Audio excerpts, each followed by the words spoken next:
if you were to wonder, is it even? Or if you saw one was like a little bit off, you would just pull. This is very old craft. Yeah. Hi, welcome back to Cross Stitch the Globe. I'm Stephanie. I'm Allison. This is a channel about cross stitch, and today is an episode of Flosstube University where we give short beginner tutorials on how to cross stitch. And today's topic is how to cut Aida straight. We've already done how to cut linen and evenly straight, which I will link to in the description, which you do in a different way. And trust me, the Aida is so much easier. It is. If you've seen that on the video, this is going to be a cinch. But we did want to do this too, because just in case, if you're a beginner, you probably realize how to cut it straight, but you might not realize why it's important to cut it straight. Why is it important to cut your fabric straight? Oh my gosh, I do not know how many times I've messed up the margins on something and not realized it because it looks straight when you cut it, but you didn't, if you don't actually check the dotted line, then it's not straight, and then you don't have enough room to frame it. Yeah, so the best case scenario, if you don't cut your fabric straight and you start anyway and you don't realize it, because you're not, once it's in the hoop, you're not going to realize that it's not straight, because you're going to straighten it to the hoop, or to, you know. Yeah. But what happens is your margins get smaller and smaller, and the best case scenario is you still have enough to finish it the way you wanted to finish it. A worst case scenario is if you don't. The worst is if you don't have enough space to finish your design, and that has happened. That hasn't happened to me, but I've seen it happen to a lot of people. It's happened. I don't know if it's happened where I didn't actually finish it, because I probably abandoned it once I figured out. Yeah. There's just no way. So it's important that you cut your fabric straight and that you know what your margin is consistent. And it's important too that the piece, the scrap piece that you put back that's not going into your project is also straight, so that when you pick it up, you don't think about it. Because when you go pick it up, you're not going to remember that you cut it wrong. And also, sometimes the piece of fabric that you get from the store isn't straight, and it's cut slightly weird, and so you don't know you actually have half an inch less to deal with to begin with. So you want to... I mean, think about it. Eyeball it. I bet you can't tell exactly how many inches. Well, look, so I think this piece is cut straight, but see how the fray on the edge is thinner than the fray on the side?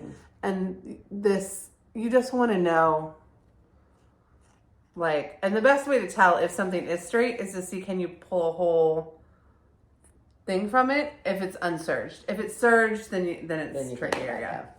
Okay, so Allison's going to cut this straight so that when she uses it, it's perfect.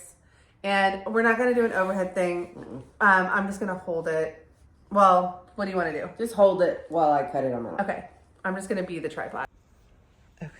And I'm literally only going to cut this much off because I don't know what I'm using this for. I don't want to run this whole thing. Okay. So what I'm going to do is, let's say I've measured, right? Okay. I've measured. Yes, you've measured and you know exactly where you need to cut. 3 times, and I usually put a straight pin right where I want to cut it. So that is the line. No other line gets cut. Let's say it's this one. Can you see it? Yes. Okay. So literally all you're doing is following the dots. I cut in between 2 of the threads the whole way through, and there's no need to rush it. Because you want it to be even. You don't want to accidentally go one strand too far to the right or the left. You want to cut along that dotted line. This is, I think, 10 count, so it's very large. You can see the holes. It will be harder the smaller you go. It's definitely more challenging to see a 20 count than it is this 10 count. So just go slow and just cut on the line.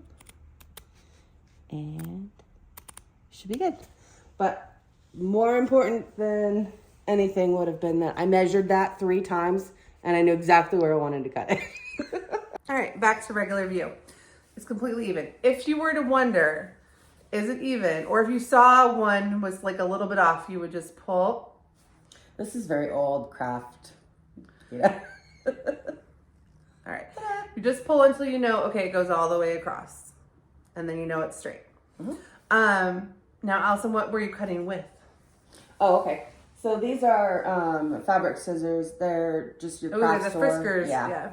I will link. So we have like a Amazon storefront where anything we've ever linked to from Amazon is in there. I'll list it in the description, but I also link separately to these or something similar and the ones I use. Okay, so those are fabric scissors. And if you use fabric shears, That's no, fine. you don't cut anything but fabric with fabric shears.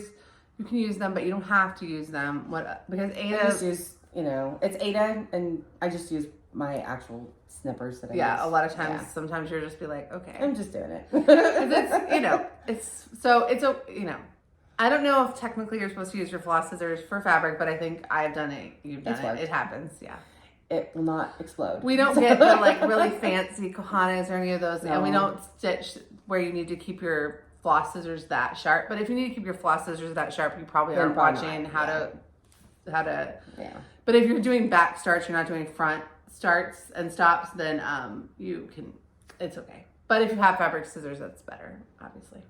It'd be easier to cut. Yeah. Yeah. Any questions?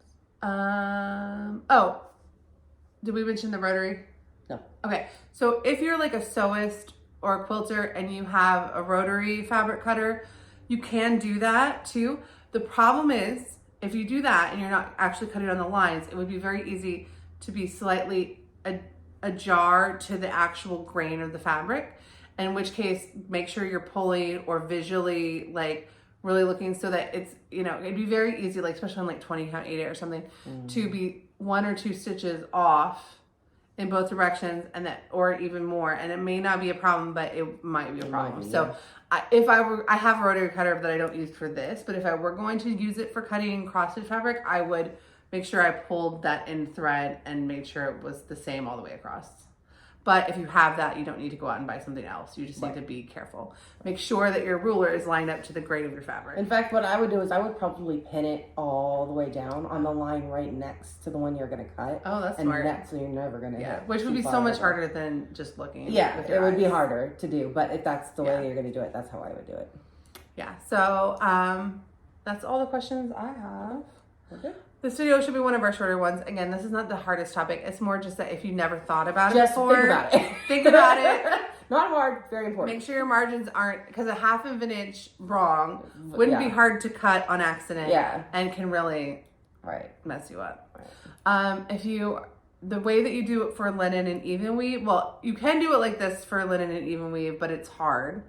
And a lot of people do it a lot of ways, but the way that I do it for linen and even weave is to make a snip, pull a thread out and cut along the thread line. And so if you want to see that, I'll link to that video in the description below.